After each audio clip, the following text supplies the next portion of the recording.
صحبت اللہ والوں کی۔ الحمدللہ ہم لوگ ربیع الاول کا چاند دیکھ چکے ہیں، اور آج اس مبارک مہینے کی 5 تاریخ ہے۔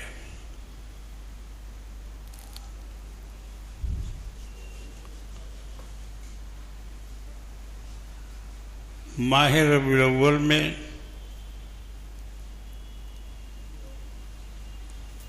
مسلمانوں کی طرف سے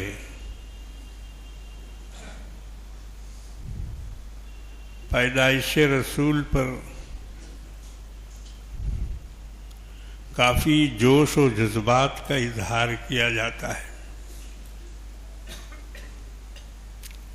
اور اب جو بات آ رہی ہے سامنے، وہ جوش و جذبات سے بھی آگے بڑھ کر بالکل خرافات تک پہنچ رہی ہے۔ لڑکیوں کا ڈانس ہو رہا ہے، انگریزوں کا کیک کاٹا جا رہا ہے، اور بہت ساری خرابیاں اور برائیاں مسلمانوں نے ایجاد کر لی۔ یہ بہت افسوس کی بات ہے۔ اب لوگوں میں ہمت نہیں ہے کہ وہ اس کو روک سکیں یا اس کو ٹالنے کی کوشش کریں۔ سب سے پہلا جو توپ داغا جائے گا وہ وہابی ہونے کا ہے۔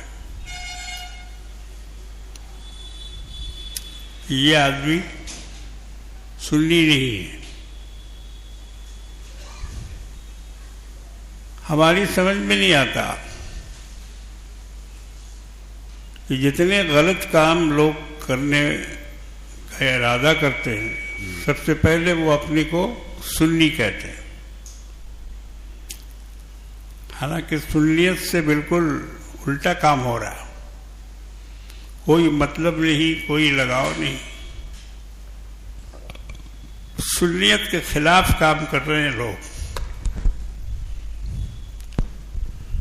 پیار سے، محبت سے، نرمی سے سمجھانا چاہیے۔ وہ بیچارے تو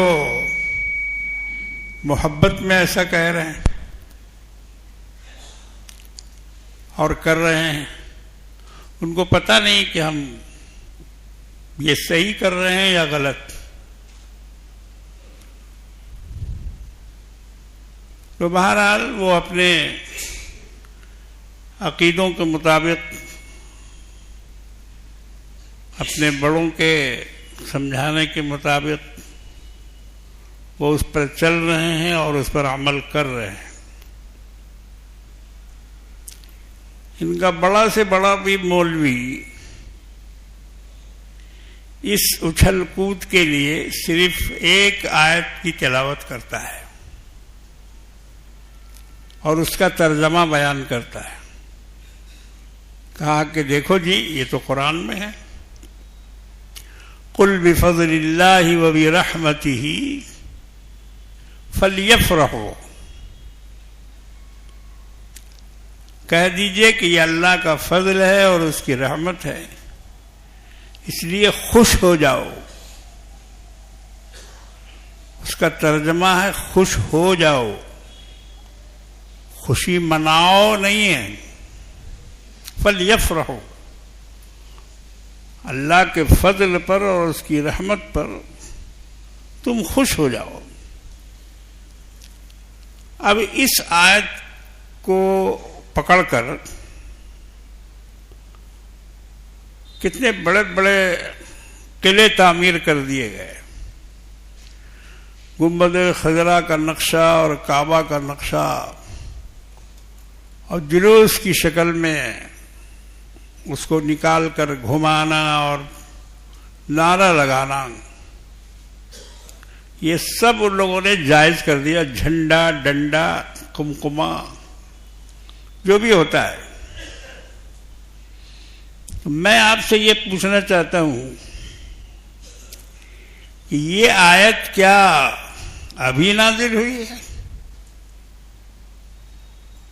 صحابہ کے دور میں یہ آیت نہیں تھی.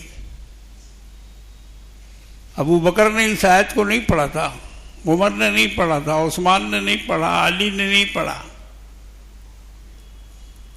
اور بھی آج سے 100 سال پہلے کے مسلمانوں نے نہیں پڑھا تھا کہ قرآن میں یہ لکھا ہوا ہے کہ قل بفضل اللہ وبرحمتہ فلیفرحوا. جھنڈی لگاؤ، پھرری لگاؤ، بتی لگاؤ، راستہ میں اترو، ناچو، کودو، جھومو، جھماؤ. اس آیت کا یہ مطلب اسی دور کے مولوی کی سمجھ میں آیا اور کسی نے نہیں سمجھا کہ بھائی اس آیت کا مطلب ہے کہ باہر نکلو، اچھل کود کرو، جھنڈی لگاؤ، پھرری لگاؤ، نعرہ لگاؤ. انہوں نے تو یہ مطلب نہیں نکالا. آپ نے کہاں سے نکال لیا یہ مطلب اتنے زمانے کے بعد، اتنے عرصے کے بعد؟ تو معلوم یہ ہوا کہ یہ ایجاد بندہ ہے. ایجاد بندہ اگرچہ گندا، یہ اردو کا محاورہ ہے. ہمیں اس دن کیا کرنا ہے یہ ہم کو معلوم کرنا چاہیے. جو صحیح عقیدے کے لوگ ہیں ان کو اپنی عقیدے پر قائم رہنا چاہیے. اب جیسے کہا جاتا ہے کہ رسول اللہ حاضر ناظر ہیں، بالکل غلط ہے، ایک دم ناجائز ہے یہ عقیدہ. اللہ کے سوا کوئی حاضر ناظر نہیں ہے. یہ زبردستی کا عقیدہ ہے جو لوگوں پر ٹھوسا جا رہا ہے. حاضر ناظر، حضور کی زندگی میں بہت سارے ایسے کام ہوئے ہیں کہ اس کی خبر بھی نہیں ملی حضور کو. ایک دو نہیں، 50 نہیں، سینکڑوں واقعات ایسے ہیں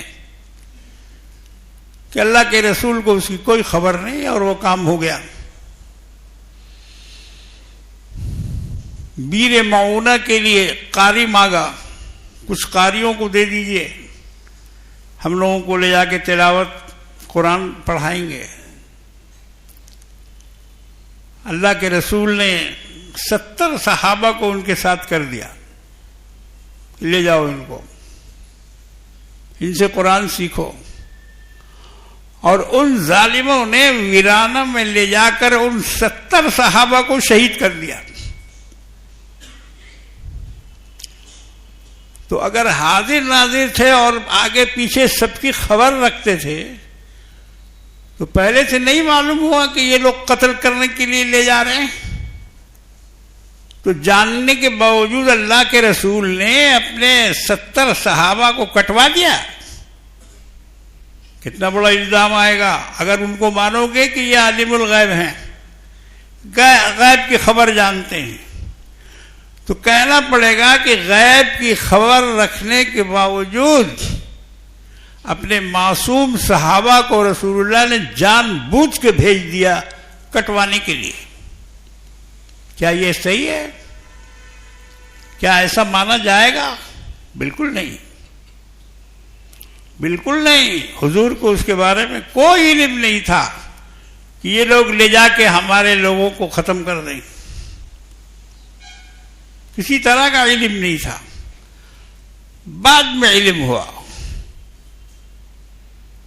بہت سارے واقعات ایسے ہیں جس سے سمجھ میں آتا ہے کہ اللہ کے رسول کو حاضر ناظر کہنا یہ اسلامی عقیدے کے خلاف ہے. ہاں، بہت سی باتوں کا ان کو علم ہو جاتا تھا. اللہ کے رسول فرماتے ہیں کہ جیسے میں سامنے سے دیکھتا ہوں ویسے ہی پیچھے سے بھی دیکھتا ہوں. پیچھے کی صف میں کچھ گڑبڑی ہو رہی تھی، تو رسول اللہ نے گھوم کر ان کو بتایا کہ بھائی کیا کر رہے ہو یہ؟ تو ان لوگوں نے یہ سمجھا تھا کہ حضور کا چہرہ تو ادھر ہے، ہم لوگوں کو تو دیکھ تو رہے نہیں ہیں، تو وہ اپنی سمجھ سے کچھ آگے پیچھے کر رہے تھے، مگر حضور نے فوراً گردن گھمائی اور کہا کہ کیا کر رہے ہو تم؟ کہا کہ یا رسول اللہ آپ تو ادھر دیکھ رہے تھے۔ کہا کہ حضور نے فرمایا کہ میں ادھر بھی دیکھتا ہوں، پیچھے بھی دیکھتا ہوں۔ یہ ایک خصوصیت تھی نبی ہونے کی، نبوت کی دلیلوں میں سے ایک دلیل تھی یہ۔ اور ویسے تو بہت کام ہوئے جس کا علم حضور کو نہیں تھا۔ بیعت رضوان کیوں ہوئی تھی؟ صلح حدیبیہ کے بعد بیعت رضوان ہوئی، ایک کیکر کے درخت کے نیچے، کیکر مانے ببول، ببول کے درخت کے نیچے صحابہ نے رسول اللہ کے دست مبارک پر بیعت کی تھی،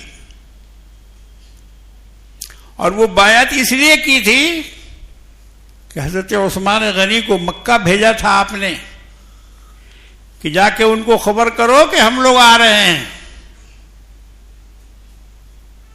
عثمان غنی کے ماننے والے مکہ میں بہت تھے، اس لیے حضور نے ان کا انتخاب کیا کہ یہ جائیں گے۔ گئے، مکہ والوں نے ان کی بہت آؤ بھگت کی، ان کو آرام سے رکھا، مگر واپس آنے نہیں دیا، روک لیا وہاں۔ اب جب ان کے آنے میں تاخیر ہوئی، ایک دن گزرا، 2 دن گزرا، 3 دن گزرا، تو اب یہاں کے لوگوں کو فکر ہوئی کہ عثمان گئے تو کہاں گئے، اور ان کے ساتھ کیا معاملہ پیش آیا۔ پریشان ہونے لگے لوگ۔ اتنے میں کسی نے یہ جھوٹی خبر اڑا دی کہ مکے میں عثمان شہید کر دیے گئے۔ اللہ کے رسول نے انا للہ و انا الیہ راجعون پڑھا اور بہت غمگین ہوئے، غصہ بھی آیا اور غم بھی بہت زیادہ ہوا عثمان غنی کی شہادت کا واقعہ سن کر۔ حالانکہ یہ جھوٹا واقعہ تھا، جھوٹی بات تھی۔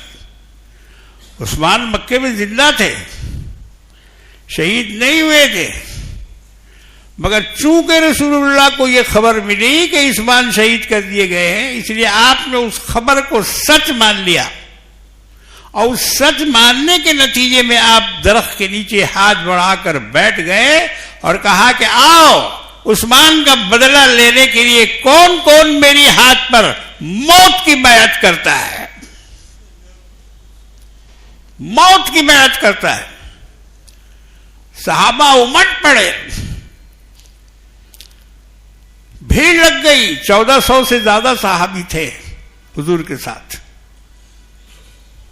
اور سب ایک پر ایک آگے بڑھ بڑھ کر رسول اللہ سے بیعت کرنے لگے کہ ہم اپنی جان دیں گے، ہم اپنی جان دیں گے، اسلام کے لیے، قرآن کے لیے، عثمان کے لیے بھی۔ اس کو قرآن نے کہا ہے بیعت رضوان، اس بیعت کا نام۔ تو بیعت رضوان حضرت عثمان کے سلسلے میں ہوئی، اور اللہ کے رسول نے ان کی شہادت کو سچ مان لیا۔ کیوں مان لیا؟ اس لیے کہ غیب کی خبر نہیں تھی۔ یہ عقیدہ ہے۔ اب ہم کو بولو کہ یہ عقیدہ رکھ کے ہم نعوذ باللہ کافر ہو گئے، فاجر ہو گئے، فاسق ہو گئے، وہابی ہو گئے، لہابی ہو گئے۔ عقیدہ تو صحیح ہے۔ حضور نے اس خبر کو سچ مان لیا، وہ تو صحیح بات ہے، مگر بعد میں پتہ چلا کہ وہ خبر جھوٹی تھی۔ مگر سنانا یہ ہے کہ ایک جھوٹی خبر پر اتنی بڑی بیعت ہو گئی، اور وہ ایسی بیعت تھی کہ عثمان تو وہاں تھے ہی نہیں، اللہ کے رسول نے اپنا داہنا ہاتھ اٹھایا اور کہا کہ دیکھو یہ میرا ہاتھ ہے، اور پھر دوسرا ہاتھ اٹھایا، کہا کہ دیکھو یہ عثمان کا ہاتھ ہے، اور یہ میں بیعت عثمان کی لے رہا ہوں۔ اپنے دائیں ہاتھ پر بائیں ہاتھ کو رکھ کر کہا کہ یہ ہم عثمان سے بیعت لے رہے ہیں۔ اس بیعت میں اللہ کے رسول نے حضرت عثمان غنی کو اس طرح شریک کیا کہ اس بیعت کا کیا مقام ہے اللہ کے نزدیک۔ آیت اتری، سورہ فتح نازل ہوئی، اللہ نے فرمایا لقد رضی اللہ عن المؤمنین اذ یبایعونک تحت الشجرہ فعلم ما فی قلوبہم، تحقیق کہ اللہ راضی ہو گیا، لقد رضی اللہ راضی ہو گیا ان لوگوں سے جن لوگوں نے ایک درخت کے نیچے آپ کے ہاتھ پہ بیعت کی۔ بیعت رضوان اسی لیے کہتے ہیں اس کو کہ اس بیعت کو اللہ نے رضامندی کی بیعت قرار دیا۔ لقد رضی اللہ عن المومنین، اللہ ان مومنوں سے راضی ہو گیا۔ اذ یبایعونک تحت الشجرہ، جن لوگوں نے بیعت کی آپ سے درخت کے نیچے، وہ کیکر کا درخت تھا، ببول کا درخت تھا۔ اس کا مطلب کیا نکلا کہ ہم جو یہ سمجھتے ہیں کہ حضور حاضر ناظر ہیں، غیب کا علم رکھتے ہیں، اس سے کوئی مطلب نہیں۔ جتنا علم اللہ نے آپ کو دیا وہ علم تھا، ہم اس کا انکار نہیں کرتے۔ بہت سی باتیں آپ نے بتائی غیب کی باتیں بتائی۔ جا رہے ہیں، قبر ہے، کھڑے ہو گئے، وہ کہا کہ کھجور کی ایک ٹہنی لاؤ، لوگوں نے ٹہنی توڑ کے دیا، آپ نے اس کو 2 حصے میں تقسیم کیا اور دونوں کے اوپر وہ ٹہنی گاڑ دی، اور کہا کہ جب تک یہ ٹہنی ہری رہے گی ان پر عذاب نہیں ہوگا، یہ 2 مردے ہیں، ان پر عذاب ہو رہا ہے قبر میں۔ اوپر سے بتا دیا، قبر کھود کے تو نہیں بتا دیا، کسی سے پوچھ کے تو نہیں بتایا، یہ غیب کی خبر تھی۔ جتنا جانتے تھے غیب اتنا آپ بتا دیتے تھے، چھپاتے نہیں تھے۔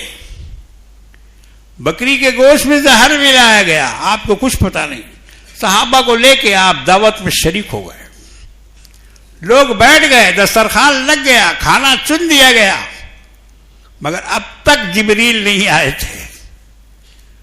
اور جیسے ہی حضور نے لقمہ بنایا کھانے کے لیے، جبریل نے آ کے ہاتھ پکڑ لیا اور کہا کہ یا رسول اللہ اس میں زہر ملا ہوا ہے، مت کھائیے۔ ایک صحابی نے کھا لیا تھا، اسی موقع پر دسترخوان میں ان کا انتقال ہو گیا، وہیں فوت ہو گئے، اتنا سخت زہر دیا گیا تھا۔ اللہ نے بچایا، اللہ نے غیب کی اطلاع دی، اس سے پہلے اطلاع نہیں تھی۔ اگر اطلاع ہوتی تو گھر جاتے، صحابہ کو لے کے جاتے، دسترخوان پہ بیٹھ جاتے۔ اگر اطلاع ہوتی تو معلوم یہ ہوا کہ اللہ نے جب جس وقت جو بتانا چاہا وہ بتا دیا، اور جو نہیں بتانا چاہا وہ نہیں بتایا۔ بیر معونہ کے 70 صحابہ شہید کر دیے جائیں گے، یہ اللہ کو معلوم تھا، رسول اللہ کو معلوم نہیں تھا۔ ہم یہ نہیں کہہ سکتے ہیں کہ ان کو بھی معلوم تھا اور جان بوجھ کے انہوں نے سب کو موت کے منہ میں ڈھکیل دیا۔ اس کا مطلب تو یہی نکلے گا نا، اگر جانتے تھے اور جان بوجھ کے ایسا کیا، اس کا مطلب یہی نکلے گا کہ رسول نے اپنے صحابیوں کو جان بوجھ کے موت کے منہ میں ڈھکیل دیا۔ جانتے تھے کہ یہ سب مارے جائیں گے، لیکن اس کے باوجود بھیج دیا، کہا کہ جاؤ۔ ہم ایسا نہیں سمجھتے، ہم اللہ کے رسول پر اس طرح کا کوئی الزام ڈالنا نہیں چاہتے۔ اس لیے بس ہم اتنا ہی کہتے ہیں کہ اللہ کو جو بتانا تھا اللہ نے بتا دیا، اللہ کو جو نہیں بتانا تھا وہ نہیں بتایا۔ تو اس قسم کے جو عقیدے آج پھیلائے جا رہے ہیں، جلوس کے نام پر، جھنڈا کے نام پر، خوشی کے نام پر، خوشی کا تو میں نے بتا دیا آپ کو کہ آج سے 50 سال 60 سال پہلے ہم لوگ بھی نہ جلوس جانتے تھے اور نہ جھنڈا ڈنڈا جانتے تھے، کوئی جھنڈا نہیں تھا، نہ ہرا نہ پیلا نہ لال نہ کلمہ لکھا۔ اب یہ کلمے والا جھنڈا کتنی بے عزتی ہوتی ہے، کتنی بے حرمتی کی جاتی ہے اس کی، لا الہ الا اللہ محمد رسول اللہ اس پہ لکھا ہے، مگر یہ کہاں کہاں پھینکا جاتا ہے، کہاں کہاں پاؤں کے نیچے جاتا ہے، بھیڑ میں، اس میں اس کا کوئی ٹھکانہ نہیں۔ اس کے ذمہ دار وہ لوگ ہیں جو ایسا کرتے ہیں، اس گستاخی کا بھی بدلہ ان کو ملے گا۔ اللہ کے نام کے کلمے کے ساتھ اس طرح کا جو کھلواڑ کرتے ہیں، تو یہ ہم لوگوں نے کبھی نہیں دیکھا۔ آہستہ آہستہ کر کے دھیرے دھیرے ادھر 50-60 برس سے دیکھ رہے ہیں کہ اس میں بڑھوتی چلی آ رہی۔ پہلے کوئی نہیں بولتا تھا عید میلاد النبی، کوئی نہیں بولتا تھا، ابھی سب کی زبان پر بیٹھا دیا گیا ہے عید میلاد النبی۔ کیسی عید؟ کہاں کی عید؟ عید تو 2 ہی ہے بھائی، یہ تیسری عید تم کہاں سے لائے؟ عید مقرر کرنا شریعت کا کام ہے، نبی کا کام ہے۔ وہ کہیں گے جس دن عید اس دن عید ہے، وہ کہیں گے عید نہیں ہے تو عید نہیں ہے۔ یہ شرعی عید ہے، اور یہ جو عید منائی جا رہی ہے یہ اپنے پاکٹ کی عید ہے، اپنے پاکٹ سے نکالا اس عید کو، کوئی ثبوت نہیں، کوئی دلیل نہیں، کسی نے عید نہیں منایا، کسی نے عید نہیں منایا۔ اس کی کوئی اگر دلیل ہے تو لاؤ، کوئی دلیل نہیں ہے۔ تو یہ زبردستی کی عید ہے جو مسلمانوں پر تھوپی گئی ہے، اس میں کئی قسم کی قواعد ہے۔ پہلی قواعد کیا ہے؟ پہلی قواعد یہ ہے کہ 12 ربیع الاول شریف سرکار دو عالم صلی اللہ علیہ وسلم کی وفات کا دن ہے، وفات کا دن ہے، اس کو کوئی نہیں بتاتا ہے۔ اس مہینے کا نام ہی ہے 12 وفات، ہم لوگ بچپن سے سنتے آئے، نانی دادی بوڑھوں سے 12 وفات۔ 12 ربیع الاول کو وفات ہوئی آقا نامدار جناب محمد رسول اللہ صلی اللہ تعالی علیہ وسلم، اس دنیا سے آپ تشریف لے گئے۔ اور یہ ایسی روایت ہے 12 ربیع الاول والی، اس میں کسی کا اختلاف نہیں ہے، کسی کا اختلاف نہیں ہے 12 ربیع الاول۔ اور پیدائش میں اختلاف ہے، بہت اختلاف ہے، کوئی کہتا ہے 9 کو پیدائش ہے، کوئی کہتا ہے 8 کو پیدائش ہے، جی، اور بھی بہت ساری اس میں روایتیں ہیں الگ الگ۔ سیدنا عبد القادر جیلانی سے روایت ہے کہ حضور 9 محرم کو پیدا ہوئے۔ لیجئے اب کیا کیجئے گا، آپ کے بڑے پیر صاحب بہت دور چلے گئے، سفر سے بھی، ربیع الاول سے بھی بہت آگے، محرم بتا رہے ہیں، وہ ان کی کتاب میں لکھا ہوا ہے کہ 9 محرم کو حضور کی ولادت ہوئی۔ تو اس طرح کے اختلافات تو ولادت میں ہے، مختلف روایتیں ہیں ولادت کی، لیکن وفات کی ایک ہی روایت، سب متفق ہیں، یہ متفقہ روایت ہے کہ سرکار دو عالم صلی اللہ علیہ وسلم اس دنیا سے 12 ربیع الاول کو تشریف لے گئے۔ اب لوگوں کی ہٹ درمی دیکھیے، کہتے ہیں کہ بھائی حضور کو وفات ہوئی کہاں؟ جو زیادہ قابل لوگ ہیں وہ کہتے ہیں کہ وفات ہوئی کہاں، وہ تو پردہ فرما لیا انہوں نے، وفات کو بھی نہیں مانتے، وہ پردہ فرما لیا، زندہ ہیں، ابھی بھی موجود ہیں، قبر میں ہیں۔ تو ہم پوچھتے ہیں کہ زندہ کو غسل دیا جاتا ہے؟ زندہ کے لیے قبر کھودی جاتی ہے؟ زندہ کو کفن پہنایا جاتا ہے؟ زندہ کی نماز جنازہ پڑھی جاتی ہے؟ یہ سب کچھ حضور کے ساتھ ہوا، پھر زندہ کیسے بولتے ہو؟ نہلایا بھی گیا، دھلایا بھی گیا، کفن بھی دیا گیا، قبر میں اتارا بھی گیا، قبر کھودی گئی، مٹی بھی ڈالی گئی، دفن بھی کیا گیا، تو یہ سب کس کے لیے؟ ایک زندہ آدمی کے لیے۔ اتنی سی بات موٹے دماغ میں سمجھ میں نہیں آتی۔ اگر زندہ تھے تو یہ سب نہیں ہونا چاہیے تھا، لے جا کے بیٹھا دیتے قبر کے اندر، کھانا وانا سجا دیتے، چٹائی وٹائی بچھا دیتے، جو بھی کرنا تھا کر دیتے کہ بھائی زندہ ہے۔ مگر سارا کام ایسے شخصیت کے لیے کیا گیا جو دنیا سے چلا گیا۔ اس لیے ان کو زندہ مانتے ہیں تاکہ جو کچھ کر رہے ہیں اس کا ثبوت ہو جائے کہ بھائی صحیح کر رہے ہیں، صحیح کر رہے ہیں، اگرچہ ہے غلط۔ تو اس قسم کے عقیدوں سے بچنا چاہیے۔ حضور زندہ ہیں، حیات النبی ہیں، اپنی قبر میں ہیں، مگر وہ زندگی اس زندگی سے الگ ہے۔ عیسیٰ علیہ السلام چوتھے آسمان پر زندہ ہیں، مسلمانوں کا یہ عقیدہ ہے نا بھائی، عیسیٰ علیہ السلام زندہ ہیں، زندہ اٹھا لیے گئے۔ اب زندہ اٹھا لیے گئے تو آسمان پر زندہ ہیں، پھر نازل ہوں گے قیامت کے قریب۔ مسجد اقصیٰ کے دو میناروں کے بیچ میں دو فرشتوں سے کندھا لگائے ہوئے عیسیٰ علیہ السلام اتریں گے بیت المقدس کی چھت پر،